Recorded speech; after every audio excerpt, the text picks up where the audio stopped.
조계종의 새 총무원장에 원행 스님이 당선됐습니다. 조계종 미래세대위원회가 청년들과 소통하고 고민을 나누기 위해 청춘 나눔마당 행사를 열었습니다. 스님과 제가불자들이 축구를 통해 화합하는 축제 한마당이 올해도 부산에서 열립니다.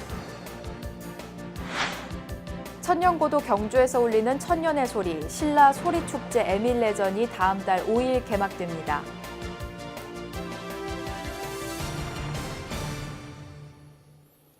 안녕하십니까. 9월 28일 금요일 BBS 뉴스입니다.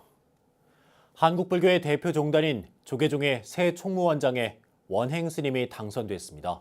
원행 스님은 소통과 화합으로 국민의 신뢰를 회복하는 데 최선을 다하겠다고 밝혔습니다. 조계종 총무원에서 전경윤 기자가 보도합니다. 한국불교의 대표 지도자이자 조계종의 행정수반인 총무원장에 기호 2번 원행 스님이 당선됐습니다. 원행 스님은 오늘 오후 한국불교 역사문화기념관에서 열린 제36대 총무원장 선거에서 선거인단 과반수 이상의 지지를 얻어 새로운 총무원장으로 탄생했습니다. 원행 스님은 투표를 통해 당선이 결정된 직후 중앙선거관리위원회로부터 당선증을 교부받고 규정에 따라 곧바로 총무원장 임기를 시작했습니다. 조계종의 선거법 제11조를 보면 총무원장의 중도 퇴진으로 인한 선거에서 당선되면 당선 즉시 임기를 시작하도록 돼 있습니다. 원행 스님은 해총 스님과 정우 스님, 일면 스님 등 다른 세 후보들이 동반 사퇴하면서 단독 후보로 선거를 치렀습니다. 스님은 특히 세 후보들로부터 기득권 세력을 등에 업고 불공정한 선거를 주도했다는 비판을 받았지만 결국 선거인단 과반수 이상의 선택을 받았습니다. 제36대 조계종 총무원장 당선자 원행 스님은 소통과 화합으로 종단을 안정시키고 국민의 신뢰를 회복하는 데 주력하겠다고 다짐했습니다. 원행 스님은 조계종 정 총무원장이자 현 원로위원인 월주 스님을 은사로 출가해 1973년 법주사에서 해정 스님을 계사로 삼위계를, 85년에는 범어사에서 자운 스님을 계사로 비구계를 받았습니다. 스님은 해인사 승가대학 대교과와 중앙승가대학교를 졸업하고 한양대학교 행정자치대학원 행정학 석박사를 취득했습니다. 이어 제11대와 12대, 13대, 16대 종회위원, 제17교구본사인 김제 금산사 주지, 중앙승가대학교 총장, 입법기구인 중앙종회 의장 등 종단의 요직을 두루 거친 행정 전문가로 꼽혀왔습니다. 원행 스님은 중앙승가대 5기 출신으로 총동문회 회장을 거쳐 지난 2014년 중앙승가대 6대 총장에 선출돼 1979년 개교 이래 35년 만에 승가대 동문 출신 첫 총장직을 수행했습니다. 이와 함께 장애전문복지법인 승가원 이사장, 국제구호단체 지구촌 공생회 상임이사, 국제평화인권센터 대표, 대통령 소속 사회통합위원회 위원, 위안부 할머니들의 쉼터 나눔의 집 원장을 맡는 등 복지와 대사회 활동도 활발히 펼쳐왔습니다. 원행 스님은 총무원장 임기를 일단 시작했지만 다음 달 2일 종단의 최고 의결기구인 원로회의의 인준을 받아야 총무원장 당선을 최종 확정짓게 됩니다. BBS 뉴스 정경윤입니다. 학업과 진로에 대한 고민으로 힘들어하는 우리 시대의 청춘들에게 불교계가 따뜻한 위로의 손길을 전했습니다. 조계종이 청년들과 소통하고 고민을 나누기 위해 출범한 미래세대위원회가 중앙대학교에서 청춘 나눔마당 행사를 열었는데요. 서일 기자가 다녀왔습니다. 중앙대학교 서울 캠퍼스 법학관 앞에 많은 대학생들이 길게 줄을 섰습니다. 스님과 불교학생회 회원들이 정성껏 준비한 치킨과 햄버거, 콜라 등을 학생들에게 나눠줍니다. 간식과 함께 스님이 따뜻한 위로의 말을 건네자 학생들은 환한 미소로 화답합니다. 학생들을 위해 준비한 500여 개의 간식은 20여 분 만에 모두 동인할 정도로 큰 인기를 모았습니다. 조계종 미래세대위원회가 중앙대학교에서 개최한 청춘 나눔마당. 취업난 등으로 힘들어하는 청춘들을 격려하고 용기를 불어넣어주기 위해 마련됐습니다. 이번 행사에는 대학교 인근에 있는 포교 수행도량, 서울 상도선언과 중앙대 불교학생회가 함께해 대학생들에게 불교의 자비정신을 전했습니다. 요즘 특히 청년 세대들이 굉장히 힘들게 살고 있는데 그렇게 힘들게 살고 있는 청년들에게 힘과 용기를 주기 위한 그런 의도로 특별히 저희 불교학생회를 홍보하겠다라는 목적을 제외하고라도 이 시대를 살고 있는 모든 청년들 힘내라라는 의미에서 이렇게 건식 사업을 진행하게 되었습니다. 행사에 동참한 학생들은 학업 스트레스와 취업 고민 등을 잠시나마 잊고 몸과 마음을 재충전하는 시간을 가졌습니다. 모든 동아리가 재미를 추구한다면 그럼 재미만 추구하는 동아리만 남겠지만 저희 불교학생회는 부처의 자비를 통해서 사람의 말을 들어주고 또 사람의 말을 들어줄 수 있는 그런 사람을 만들기 위해서 활동하고 있습니다. 조계종 미래세대위원회는 앞으로도 청년들을 위로하고 미래의 주역으로 성장할 수 있도록 꿈과 희망을 불어넣어주는 일을 계속해 나갈 방침입니다. 불교계가 이 시대의 청춘들과 함께 호흡하고 이들의 목소리에 귀를 기울이면서 불교의 사회적 역할 확대와 포교 활성화에도 속도가 붙을 것으로 기대됩니다. BBS 뉴스 서일입니다. 스님과 제가불자들이 축구를 통해 화합하는 축제 한마당이 올해도 부산에서 열립니다. 둥근 축구공 하나로 승가와 제가가 한데 어우러지며 포교 활성화에도 큰 도움이 될 것으로 기대됩니다. 부산 BBS 박찬민 기자의 보도입니다. 스님과 불자가 함께하는 가을 축구 한마당. 올해가 4회째입니다. 지난 2015년 범어사배 축구대회로 시작돼 수행과 전법의 새로운 장을 열었다는 평가를 받고 있습니다. 조계종 부산연합회가 바통을 이어받아 행사를 주관하면서 포교와 단합이라는 의미를 더 강조하고 있습니다. 사실 올해도 외국인 불자들이 동참을 하기로 했는데 일요일에서 토요일로 이게 날짜가 변경이 되면서 동참을 못했어요.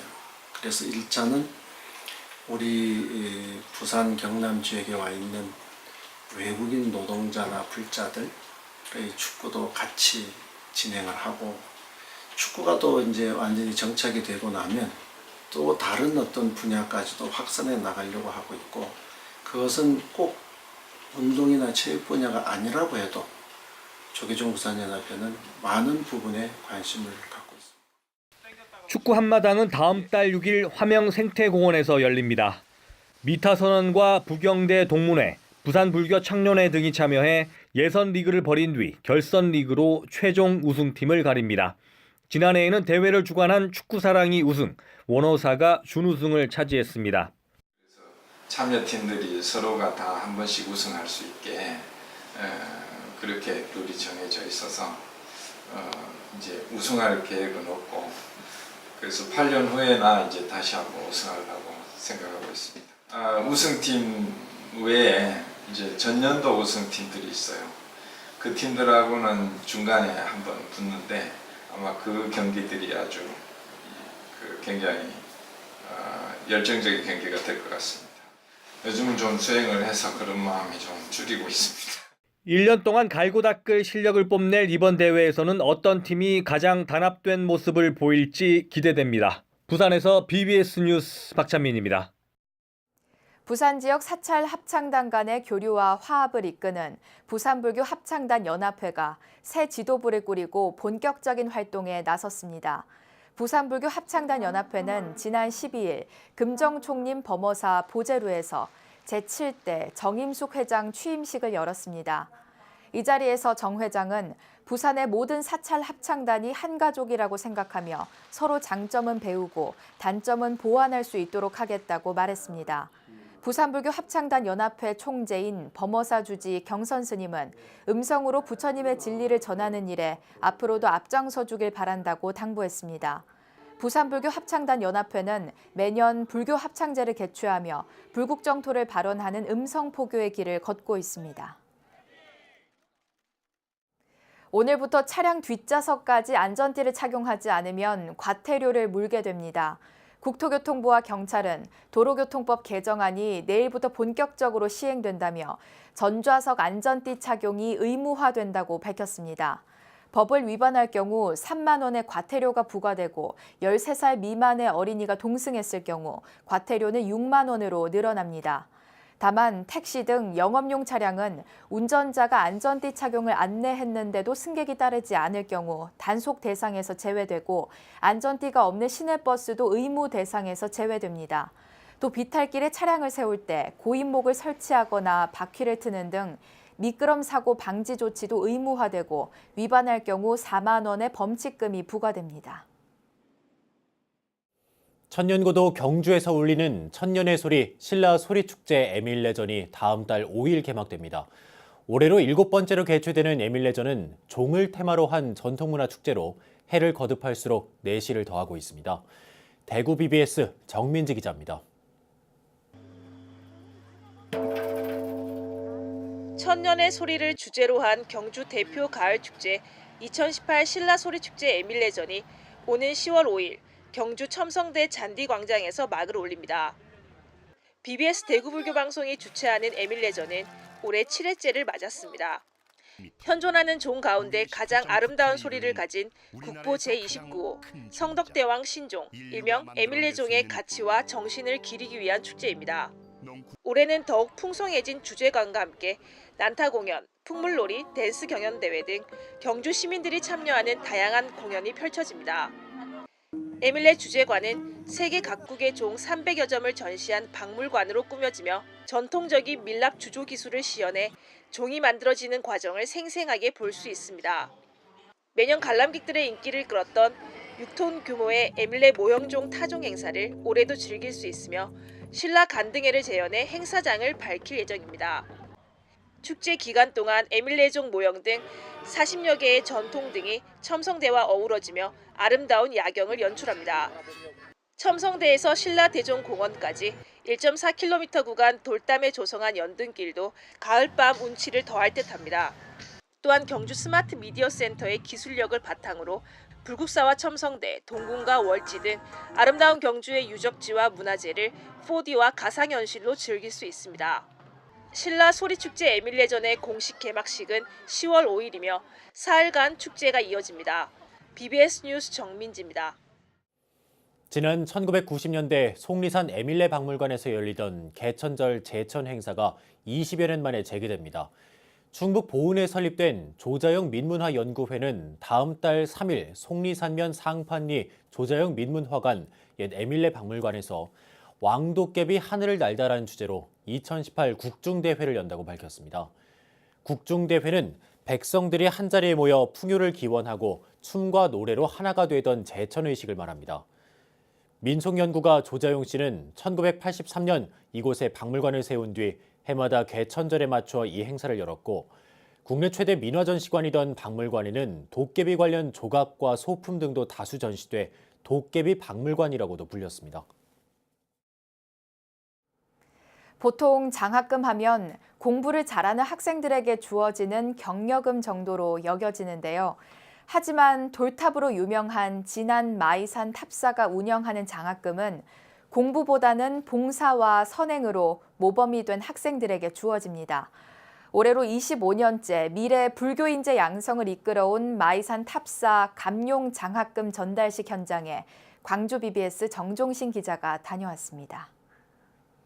지역 청소년들에게 미래의 꿈을 키워주기 위해 25년째 장학금을 전달해 오고 있는 진안 마이산 탑사 감룡장학회. 감룡장학회는 탑사의 명물인 돌탑을 처음 쌓은 이감룡 거사의 불심을 기리기 위해 시작된 사업 가운데 하나입니다. 특히 5년 전부터는 전북 진안군 자원봉사센터와 함께 장학금을 지원하면서 인재 양성의 참뜻을 널리 알리고 있습니다. 감룡장학회 이사장이자 탑사주지 진성 스님은 최근 진안군 자원봉사센터와 함께 자원봉사활동에 적극적으로 참여한 지역 청소년들에게 장학금을 전달했습니다. 종교계에서 4대 종교계에서 우리 학생 초중고 대학생들이 발벗고 나서는 봉사활동이야말로 이 세상을 아름답게 만드는 그런 세상이 바로 진안 근린 세상이라고 저는 자부할 수 있습니다. 여러분 오늘 1년 동안 열심히 봉사해서 이렇게 점수가 쌓여져서 장학금을 받게 됐는데 정말 축하드립니다. 감룡장학금 1,000만 원은 진안군 관내 11개 읍면 자원봉사단이 추천한 학생 22명에게 전달됐습니다. 감룡장학회는 학교 성적은 물론 봉사를 통해 나눔을 실천하는 학생들을 우선 선발하고 있습니다. 장학금을 받은 학생들은 앞으로도 자원봉사를 통해 오늘의 고마움을 나눔으로 보답하겠다고 입을 모았습니다. 오늘 장학금 받은 게 중학교 생활에서 가장 기억에 남을 추억일 것 같고요. 고등학교 올라가서도 자원봉사 열심히 하고 학교 생활도 열심히 해야 될 거란 생각이 들었어요. 학교에서 공부도 열심히 하고 장학금으로 맛있는 것도 사 먹을 거예요. 마이산 탑사는 이와 함께 화재로 주택이 전소된 부귀면 다문화 가정 4명의 보금자리를 마련하는 데도 힘을 보탰습니다. 15평 규모의 조립식 주택으로 신축된 보금자리는 진안군 자원봉사센터와 각계각층의 재능 기부로 건립됐습니다. 진정으로 참말로 여러분들 존경합니다. 여러분들 그런 마음이 잘 더해져서 우리 김종수 가족들 행복하시기 바랍니다. 여러분 고맙습니다. 꾸준한 봉사활동으로 부처님의 자비 나눔 정신을 실천하고 있는 마이산 탑사. 이번에는 장학금 전달과 사랑의 집 짓기 등에 힘을 보태면서 마이산 탑사에 처음 돌탑을 쌓은 이감용 거사의 중생 구제 정신과 억조 창생의 참뜻을 기렸습니다. BBS 뉴스 정종신입니다. 문화재청이 왕릉에 누가 묻혀 있는지 쉽게 알 수 있도록 명칭을 바꾸기로 했습니다. 문화재청은 조선 왕릉 42곳과 원 14곳의 표기법을 바꿔 무덤 이름 옆에 무덤 주인을 함께 쓰는 방법을 사용하겠다고 밝혔습니다. 앞으로 정릉은 태조비 신덕황후, 설릉은 성종과 정현왕후를 함께 붙여 쓰고 왕세자와 세자비가 묻힌 무덤인 원의 경우도 효창원 문효세자 등으로 기재됩니다. 문화재청은 구리 동구릉이나 서울 헌인릉처럼 왕릉이 모여있는 곳은 그대로 두기로 했다며 개선된 명칭이 향후 표지판과 교과서 등에 적용될 수 있도록 할 방침이라고 설명했습니다. 충청 지역의 대표적인 역사문화축제인 제64회 백제문화제가 부여와 공주 일원에서 펼쳐진 가운데 지역 불교계도 수륙제와 영산제 등 다양한 불교 문화 행사를 열었습니다.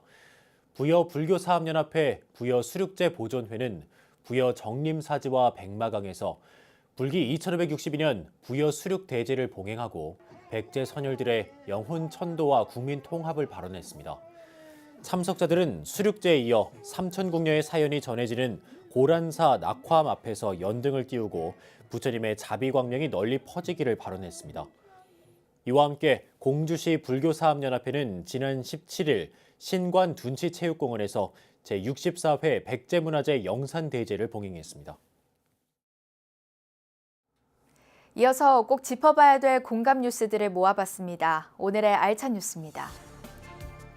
그룹 방탄소년단이 미국 ABC 방송 시사 프로그램 굿모닝 아메리카에 출연해 뉴욕 일대를 마비시키고 세계 최고의 보이밴드라는 찬사를 받았습니다. 멤버들이 등장하기 전부터 뉴욕 맨해튼 타임스퀘어 일대에는 방탄소년단을 상징하는 보라색 옷을 입은 팬으로 인산인해를 이뤘고 방탄소년단의 노래 매직숍을 함께 부르며 열광했습니다. 앞서 방탄소년단은 지난 24일 미국 뉴욕 유엔 본부에서 진행된 유엔 아동기금 청년 어젠다 제너레이션 언리미티드 행사에서 젊은 세대를 향해 자신의 목소리를 내자는 취지의 연설을 해 뜨거운 호응을 얻었습니다. 최초의 한글 소설인 홍길동전을 쓴 교산 허균 선생 400주기를 기리는 행사가 다채롭게 열립니다. 교산 허균 400주기 추모 전국대회 추진위원회는 다음 달 4일 강원 강릉시 아트센터에서 허균 선생의 개혁 사상을 조명하는 전국대회를 개최할 예정입니다. 세종문화회관이 개관 40주년을 맞아 300석 규모의 박스형 공연장 세종 S시어터를 개관합니다. 75억 원을 투입해 2년간 공사 끝에 세종문화회관 예술동 지하 2, 3층에 1395제곱미터 규모로 조성됐고 다음 달 18일부터 연말까지 개관 기념 공연을 열 예정입니다.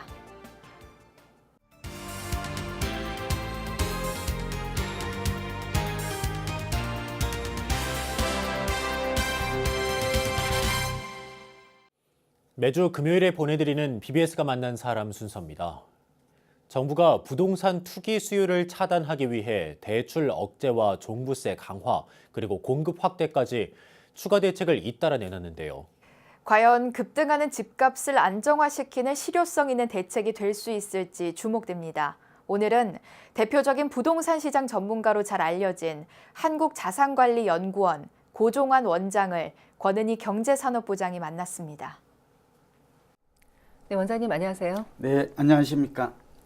네, 오늘은 한국자산관리연구원 고종환 원장과 함께 하겠습니다. 지난해 파리 대책 이후에 계속해서 이제 부동산 추가 대책이 나오고 있지 않습니까? 원장님께서 보시기에는 문재인 정부의 부동산 정책 방향 어떻게 판단하고 계십니까? 그렇죠. 정책 방향 크게 두 가지로 이렇게 보입니다. 네. 하나는 우선 문재인 정부는 부동산을 바라보는 시각에서 어떤 특징이 있는데요. 부동산 때문에 소득 양극화, 빈부격차가 심화됐다고 보고 있고요. 두 번째는 따라서 이 부동산을 사는 사람을 좀 투기 수요 이런 측면에서 보고 있죠. 이 대표적인 게 다주택자나 갭 투자자를 꼽을 수 있고요. 네. 따라서 문재인 정부는 이러한 다주택자, 갭 투자자를 포함해서 이 투기 수요를 차단하는데 조세 금융이라든지 또 대출 규제 억제, 재건축 규제 이런 쪽에 규제 일변도 정책을 펴고 있는 게 가장 큰 정책의 방향성이라고 볼 수가 있겠습니다. 네, 최근에 추가 대책이 또 발표됐잖아요. 대출을 억제하고 이 종부세를 강화하는 내용의 추가 대책이 발표됐는데 시장에서는 과연 실효성이 있을까 이런 네. 의구심이 있거든요. 네. 원장님께서 보시기엔 어떻습니까? 그렇죠. 파리 대책에 대한 정부도 좀 센 정책을 낼 것이다 이렇게 예고를 했고요. 네. 또 우리 전문가들도 또 그런 기대가 있었는데 우선 나온 대책을 보니까 그 예상한 수준에서 나왔다라는 점을 알 수 있고요. 두 번째는 역시 앞서 말씀드렸지만 세금 대책이 주류를 이루어요.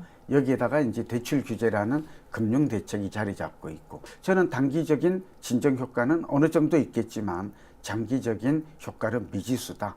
근본 해법에는 좀 한계가 있어 보입니다. 네, 무주택 서민들의 가장 큰 관심은 도대체 언제 집을 사는 것이 가장 좋을까 이 부분이거든요.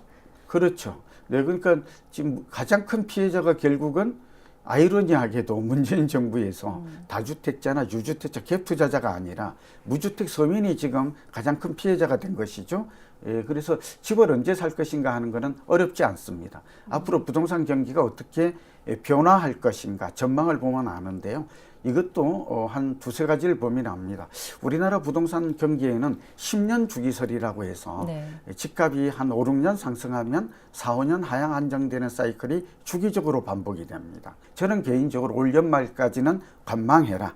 정책도 추가로 나올 수 있고 그리고 만약에 1, 2년 정도 집값이 하향 안정이 나타난다면 이제 주택을 좀 구매하는 것도 그러니까 차분하게 조급하기보다는 내 집 마련 그리고 정부도 앞으로 신혼희망타운을 비롯해서 공급 물량을 꽤 많이 내놓을 계획이에요. 그래서 청약 통장을 이용한 내 집 마련 전략이 가장 효과적이라는 말씀을 드립니다. 네, 그 이제 4차 산업혁명 시대를 말하고 있지 않습니까?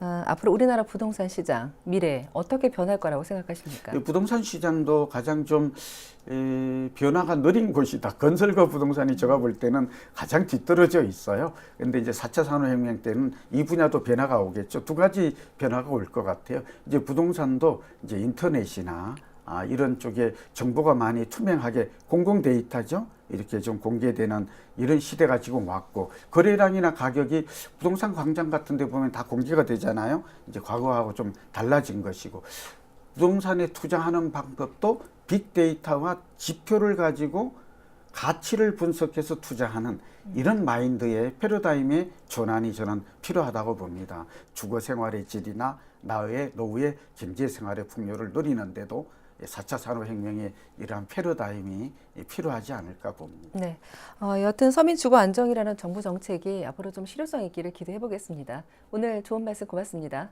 네, 감사합니다. 조계종 제36대 총무원장 선거는 전임 총무원장의 불신임에 의해 열리게 됐습니다.